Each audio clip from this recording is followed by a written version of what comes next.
Historia de un alma, capítulo 7, de Santa Teresita del Niño Jesús.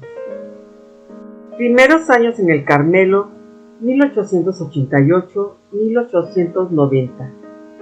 El lunes 9 de abril, día en que el Carmelo celebraba la fiesta de la Anunciación, trasladada a causa de la Cuaresma, fue el día elegido para mi entrada. La víspera, toda la familia se reunió en torno a la mesa a la que yo iba a sentarme por última vez. ¡Ay, qué desgarradoras son estas reuniones íntimas! Cuando una quisiera pasar inadvertida, te prodigan las caricias y las palabras más tiernas y te hacen más duro el sacrificio de la separación. Mi rey querido apenas hablaba, pero su mirada se posaba en mí con amor. Mi tía lloraba de vez en cuando, y mi tío me dispensaba 1000 atenciones de cariño. También Juan y María me colmaban de delicadezas, sobre todo María, que llevándome aparte, me pidió perdón por todo lo que creía haberme hecho sufrir. Y finalmente, mi querida Leonia, que había vuelto de la visitación hace algunos meses, me colmaba como nadie de besos y caricias. Solo de Celina no he dicho nada, pero ya puedes imaginarte, madre querida, cómo transcurrió la última noche que dormimos juntas.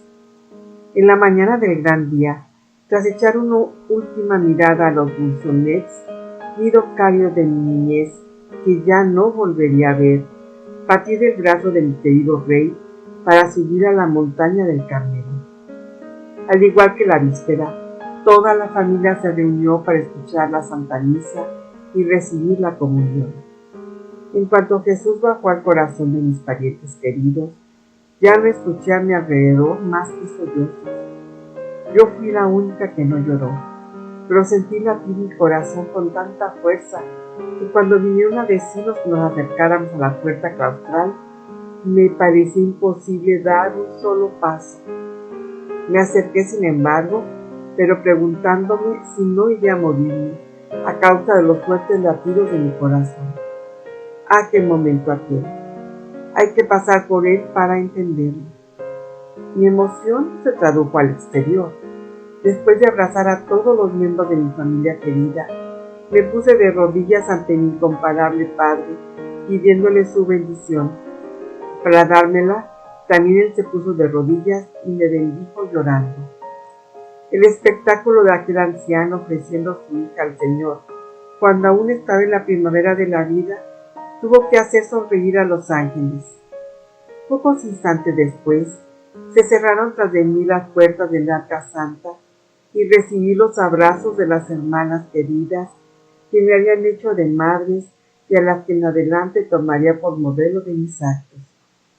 Por fin, mis deseos se veían cumplidos. Mi alma sentía una paz tan dulce y tan profunda que no acierto a describirla.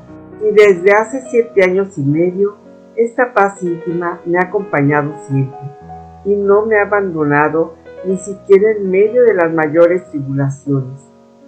Como a todas las postulantes, inmediatamente después de mi entrada, me llevaron al coro. Estaba en penumbra porque estaba expuesto el Santísimo, y lo primero que atrajo mi mirada fueron los hijos de nuestra Santa Madre Genoveva que se clavaron en mí. Estuve un momento arrodillada a sus pies, dando gracias a Dios por el don que me concedía de conocer una santa, y luego seguí a nuestra Madre María de Gonzaga a los diferentes lugares de la comunidad. Todo me parecía maravilloso. Me creía transportada a un desierto. Nuestra selvita sobre todo me encantaba. Pero la alegría que sentía era una alegría serena. Ni el mar ligero céfiro hacía ondular las tranquilas aguas sobre las que navegaba mi barquilla, ni una sola nube oscurecía mi cielo azul. Sí, me sentía plenamente compensada de todas mis pruebas. Con qué alegría tan honda repetía estas palabras. Estoy aquí para siempre, para siempre. Aquella dicha no era efímera.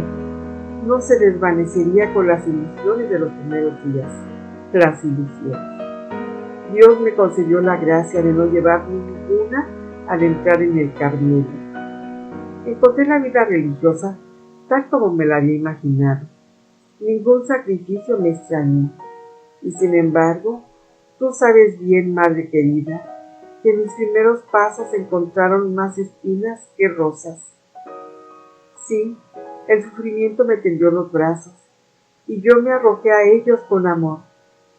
A los pies de Jesús Hostia, en el interrogatorio que precedió a mi profesión, declaré lo que venía a hacer en el camino. He venido para salvar almas y sobre todo para orar por los sacerdotes. Cuando se quiere alcanzar una meta, hay que poner los medios para ello. Jesús me hizo comprender que las almas quería dármelas por medio de la cruz, y mi anhelo de sufrir creció a medida que aumentaba el sufrimiento. Durante 5 años, este fue mi camino, pero al exterior nada revelaba mi sufrimiento, tanto más doloroso cuanto que yo solo lo conocía. Qué sorpresa nos llevaremos al fin del mundo cuando leamos la historia de las almas, y cuántas personas se quedarán asombradas al conocer el camino por el que fue conducido la mía. Confesión con el padre Pichón. Esto es tan verdad que 2 meses después de mi entrada, cuando vino el padre Pichón para la profesión de Sor María del Sagrado Corazón, se quedó sorprendido al ver lo que Dios estaba obrando en mi alma, y me dijo que la víspera, al verme hacer oración en el coro, mi fervor le pareció totalmente infantil y muy dulce mi camino. Mi entrevista con el padre fue para mí un consuelo muy grande, aunque velado por las lágrimas, a causa de la dificultad que encontré para abrir en mi alma. Hice, no obstante, una confesión general como nunca la había hecho. Al terminar, el padre me dijo estas palabras, las más consoladoras que jamás hayan resonado en los oídos de mi alma. En presencia de Dios, de la Santísima Virgen y de todos los santos, declaro que nunca has cometido ni un solo pecado mortal. Y luego añadió, da gracias a Dios por todo lo que hace por ti, pues si te abandonase, en vez de ser un pequeño ángel, serías un pequeño demonio. No me costó nada creerlo. Sabía lo débil e imperfecta que era, pero la gratitud embargaba mi alma. Tenía tanto miedo de haber empañado la vestidura de mi bautismo, que una garantía como aquella, salida de la boca de un director espiritual, como lo quería nuestra Madre Santa Teresa, es decir, que uniesen la ciencia y la virtud, me parecía como salido de la boca misma de Jesús. El Padre me dijo también estas palabras que se me grabaron dulcemente en el corazón. Hija mía, que nuestro Señor sea siempre tu superior, tu maestra de novicias. Teresa y sus superioras. De hecho, lo fue, y también mi director espiritual. No quiero decir con esto que mi alma estuviese cerrada a cal y canto para mis superioras. No, más bien, siempre he procurado que fuese para ellas un libro abierto. Pero nuestra madre estaba enferma con frecuencia y tenía poco tiempo para ocuparse de mí. Sé que me quería mucho, que hablaba muy bien de mí.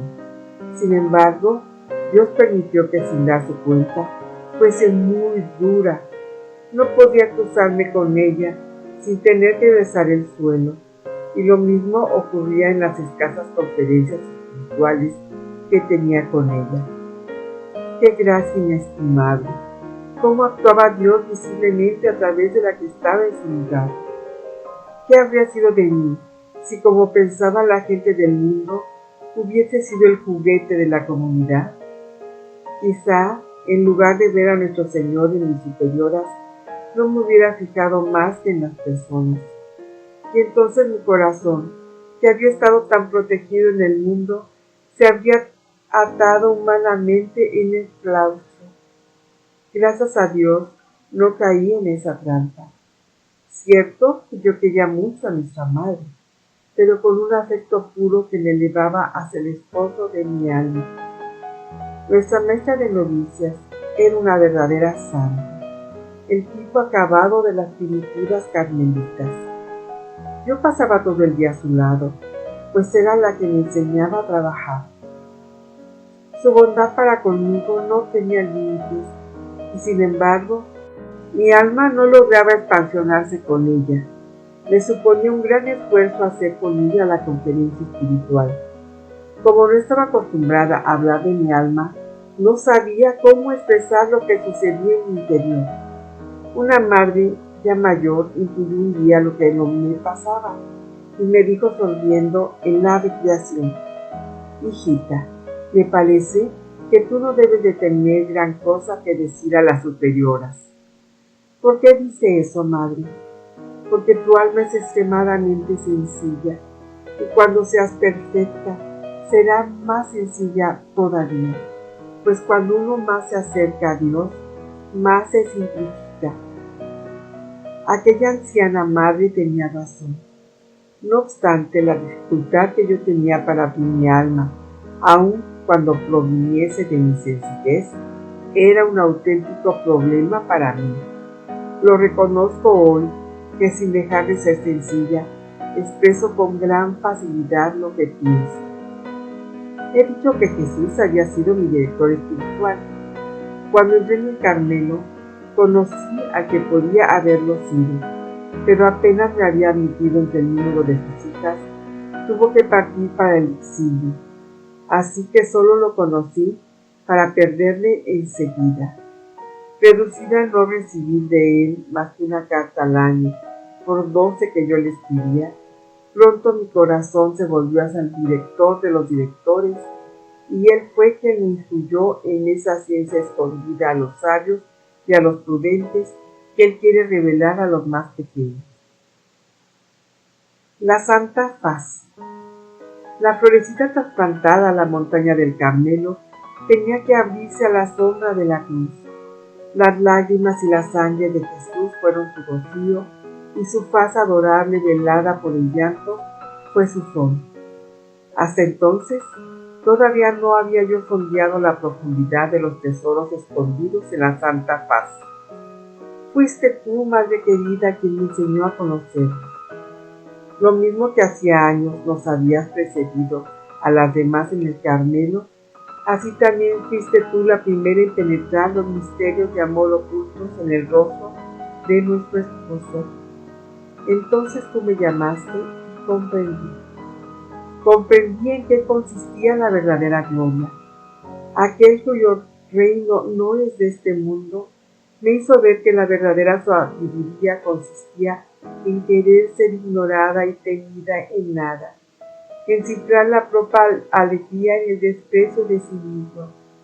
Sí, yo quería que mi rostro, como el de Jesús, estuviera verdaderamente escondido y que nadie en la tierra me reconociese. Tenía sed de sufrir y de ser olvidada. Qué misericordioso es el camino por donde me ha llevado siempre Dios. Nunca me ha hecho desear algo que luego no me haya conseguido. Por eso, su cáliz amargo siempre me ha parecido delicioso. Pasadas las fiestas radiantes del mes de mayo, las fiestas de la profesión y de la toma de velo de nuestra querida María, la mayor de la familia, a quien la más pequeña tuvo la dicha de coronar el día de sus bodas, tenía que visitarnos la tribulación. Y el año anterior, en el mes de mayo, papá había sufrido un ataque de parálisis en las piernas y la cosa nos preocupó mucho. Pero la fuerte constitución de mi querido rey hizo que se recuperara pronto y nuestros temores desaparecieron. Sin embargo, durante el viaje a Roma, notamos más de una vez que se cansaba fácilmente y que no estaba tan alegre como de costumbre.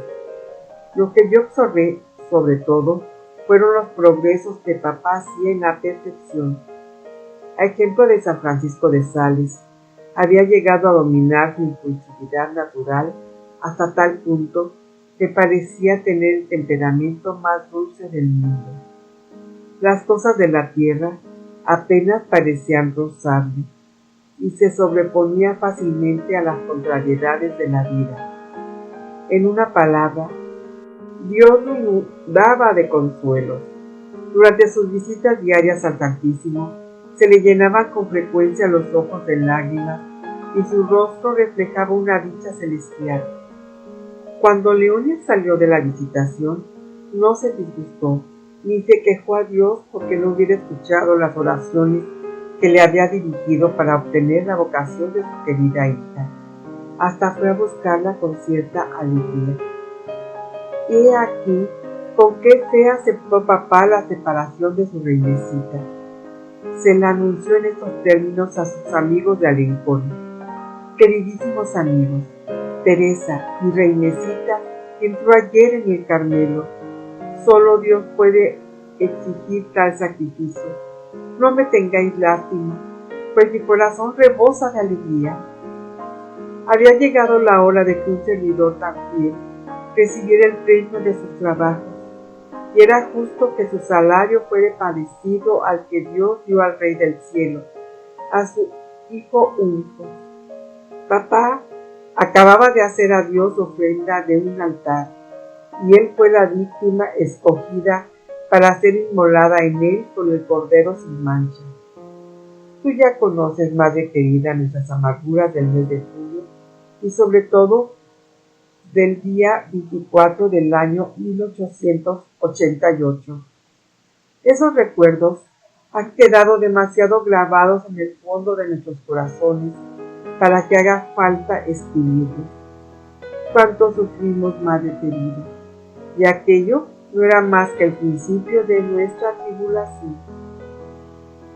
Toma de hábito. Entre tanto, había llegado la fecha de mi toma de hábito. Fui aprobada por el capítulo conventual, pero ¿cómo pensar en una ceremonia solemne? Ya se hablaba de darme el santo hábito sin hacerme salir de la clausura cuando se optó por esperar. Contra toda esperanza, nuestro padre querido se repuso de su segundo ataque y Monseñor fijó la ceremonia para el día 10 de enero. La espera había sido larga, pero también qué hermosa fue la fiesta. No faltó nada, ni siquiera la nieve. No sé si te he hablado ya de mi amor a la nieve. Cuando era aún muy pequeña, me fascinaba su blancura. Uno de mis mayores deleites era pasearme bajo los copos de la nieve. ¿De dónde me venía esta afición a la nieve? Tal vez de que siendo yo una florecita invernal, el primer ropaje con que mis ojos de niña vieron adornada la naturaleza debió ser su manto blanco. Lo cierto es que siempre había deseado que el día de mi toma de hábito la naturaleza estuviese vestida de blanco como yo. La víspera de ese hermoso día, yo miraba tristemente el cielo plomizo, del que de vez en cuando se desprendía una fina lluvia. Pero la temperatura era tan suave que ya no esperaba que nevase. A la mañana siguiente, el cielo no había cambiado. Sin embargo, la fiesta resultó maravillosa y la flor más bella, la más preciosa de todas, fue mi rey querido. Nunca había estado tan guapo y tan digno. Fue la admiración de todo el mundo. Aquel día fue su triunfo, su última fiesta aquí en la tierra. Había entregado todas sus hijas a Dios, pues cuando Celina le confió su vocación, él había llorado de alegría y había ido a dar gracias a quien le hacía el honor de tomar para sí a todas sus hijas. Al final de la ceremonia, Monseñor entonó el Te-Deum. Un sacerdote trató de advertirle que aquel cántico solo se cantaba en las procesiones, pero ya estaba entonado, y el himno de acción de gracias se cantó hasta el final. No debía ser completa aquella fiesta, en ella se resumían todas las demás. Después de abrazar por última vez a mi rey querido, volví a entrar en la clausura. Lo primero que vi en el claustro fue a mi niño Jesús color rosa, sonriéndome en medio de flores y felices. Inmediatamente después, mi mirada se posó sobre los copos de nieve. El patio estaba blanco como yo. ¡Qué delicadeza la de Jesús! En atención a los deseos de su prometida, le regalaba nieve. ¡Nieve! ¡Qué mortal, por poderoso que sea, puede hacer caer nieve del cielo para hechizar a su amada? Tal vez la gente del mundo se hizo esta pregunta. Lo cierto es que la nieve de mi toma de hábito les pareció un pequeño milagro y que toda la ciudad se extrañó. Les pareció rara mi afición por la nieve. Tanto mejor. Eso hizo resaltar aún más la incomprensible condescendencia del esposo de las vírgenes, de ese Dios que siente un cariño especial por los niños blancos como la nieve. Monseñor entró en clausura después de la ceremonia y estuvo conmigo muy paternal.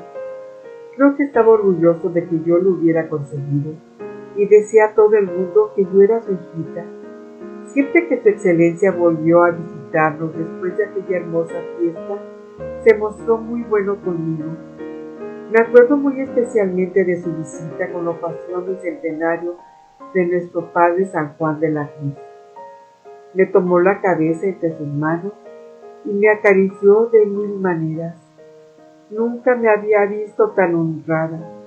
En aquel momento Dios me hizo pensar en las caricias que un día Él me prodigará delante de los ángeles y de los santos, de las que me daba ya en este mundo una tenue imagen.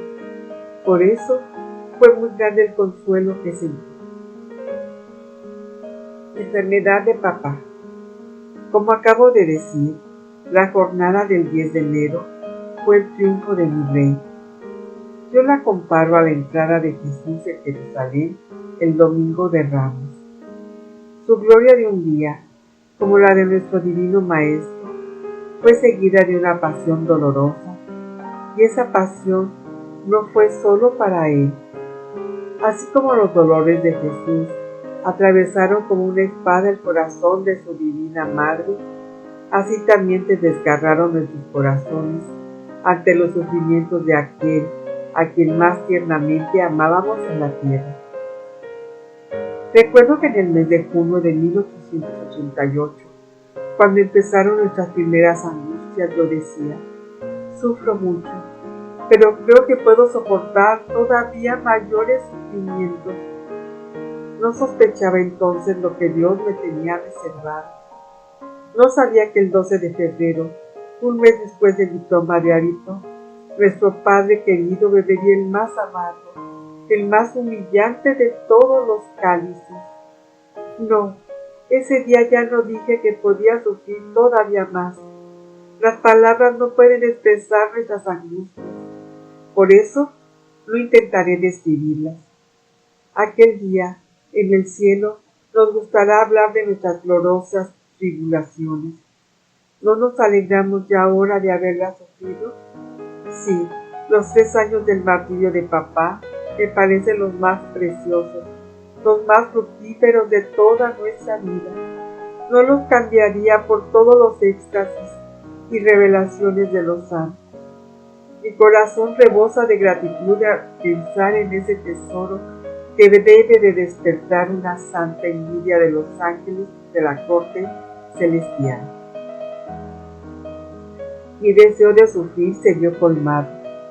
No obstante, mi amor al sufrimiento no decreció, por lo que pronto mi alma participó también en los sufrimientos de mi corazón. La sequedad hizo pan de cada día, mas aunque estaba privada de todo consuelo, era la más feliz de las criaturas, pues veía cumplidos todos mis deseos. Madre querida, qué hermosa ha sido nuestra gran tribulación, ya que de todos nuestros corazones no brotaron más que suspiros de amor y de gratitud. No era ya caminar por los senderos de la perfección, volábamos las 5, las 2 pobres desterraditas de Caín, aunque estaban en el mundo, no eran ya del mundo. Qué maravillas operó el dolor en el alma de mi Celina querida. Todas las cartas que escribió en esas fechas están impregnadas de resignación y de amor. ¿Y quién será capaz de describir las conversaciones que teníamos juntas en el locutorio? Las rejas del Carmelo, lejos de separarnos, unían todavía más estrechamente nuestras almas. Teníamos las dos los mismos pensamientos, los mismos deseos, el mismo amor a Jesús y a las almas. Cuando hablaban Celina y Teresa, ni una sola palabra de las cosas de la tierra se mezclaba nunca en sus conversaciones, que eran ya totalmente del cielo. Como tiempo atrás en el mirador, soñaban con las realidades eternas, y para poder gozar cuanto antes de esa dicha sin fin, elegían aquí en la tierra, por único lote, el sufrimiento y el desprecio. Así transcurrió el tiempo de mis esponsales, que se le hizo muy largo a la pobre Teresita. Al terminar mi año de noviciado, nuestra madre me dijo que ni soñara en pedir la profesión, pues con toda seguridad el superior rechazaría mi petición. Tuve que esperar 8 meses más. En un primer momento se me hizo muy difícil aceptar ese gran sacrificio, pero pronto se hizo la luz en mi alma. Estaba meditando aquellos días los fundamentos de la vida espiritual del Padre Surí. Un día, durante la oración, comprendí que mi deseo tan intenso de hacer la profesión iba mezclado con un gran amor propio. Si me había entregado a Jesús para agradarle y consolarle, no debía obligarle a hacer mi voluntad en lugar de la suya. Comprendí también que una prometida debería estar engalanada para el día de sus bodas y que yo no había hecho nada para ello. Y entonces le dije a Jesús: Dios mío, no te pido pronunciar los santos votos, esperaré todo el tiempo que quieras. Lo único que deseo es que mi unión contigo no se vea interferida por mi culpa. Por eso voy a poner todo mi empeño en prepararme un hermoso vestido recamado de piedras preciosas. Cuando tú creas que ya está lo suficientemente rico y adornado, estoy segura que ni todas las criaturas juntas podrán impedirte bajar hasta mí para unirme a ti para siempre, amado mío. Pequeñas virtudes. A partir de la toma de hábito, yo había recibido abundantes luces sobre la perfección religiosa, especialmente respecto al voto de pobreza. Durante el postulantado me gustaba tener cosas bonitas para mi uso y encontrar a mano todo lo que necesitaba. Mi director soportaba aquello con paciencia, pues no es amigo de enseñárselo todo a las almas de una vez. Normalmente va dando sus luces poco a poco. Al principio de mi vida espiritual, hacia los 13 o los 14 años, me preguntaba qué progresos tendría que hacer más adelante, pues creía que no podría comprender ya mejor la perfección. Pero no tardé en convencerme de que cuanto más adelanta uno en este camino, más lejos se ve del final. Por eso, ahora me resigno a verme siempre imperfecta y encuentro en ello mi alegría. Vuelvo a las enseñanzas de mi director.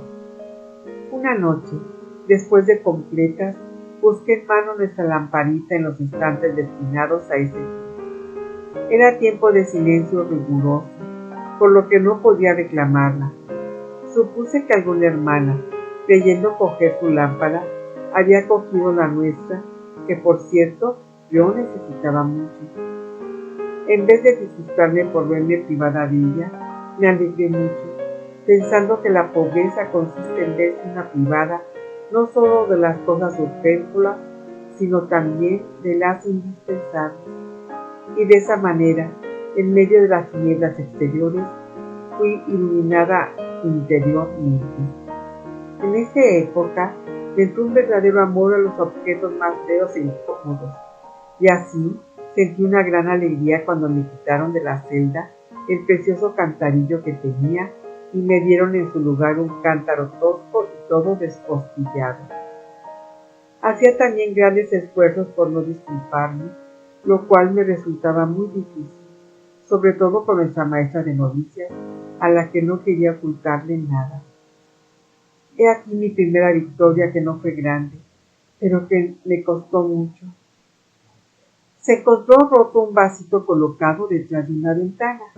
Nuestra madre, creyendo que había sido yo quien lo había tirado, me lo enseñó, diciendo que otra vez tuviera más cuidado. Sin decir nada besé el suelo y prometí ser más cuidadosa en adelante.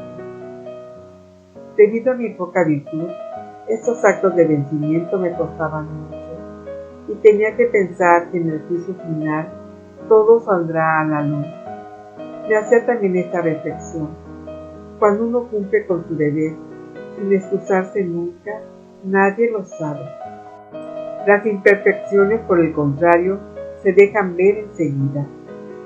Me aplicaba sobre todo a la práctica de las virtudes pequeñas, al no tener facilidad para practicar las grandes. Así, por ejemplo, me gustaba fregar las capas que dejaban olvidadas las hermanas y prestarles todos los pequeños servicios que podía. También se me concedió el amor a la mortificación, que era tanto mayor cuanto que no me permitían hacer nada para satisfacerlo. La única mortificación que yo hacía en el mundo, que consistía en no apoyar la espalda cuando me sentaba, me la prohibieron debido a la propensión que tenía a encorvarme. Claro que si me hubiesen dado permiso para hacer muchas penitencias, seguramente ese entusiasmo no me habría durado mucho. Las únicas que podía hacer sin pedir permiso consistían en mortificar mi amor propio, lo cual me aprovechaba mucho más que las penitencias corporales. El refectorio, que fue en mi oficio nada más tomar el hábito, me ofreció más de una ocasión para poner mi amor propio en su lugar, es decir, debajo de los pies.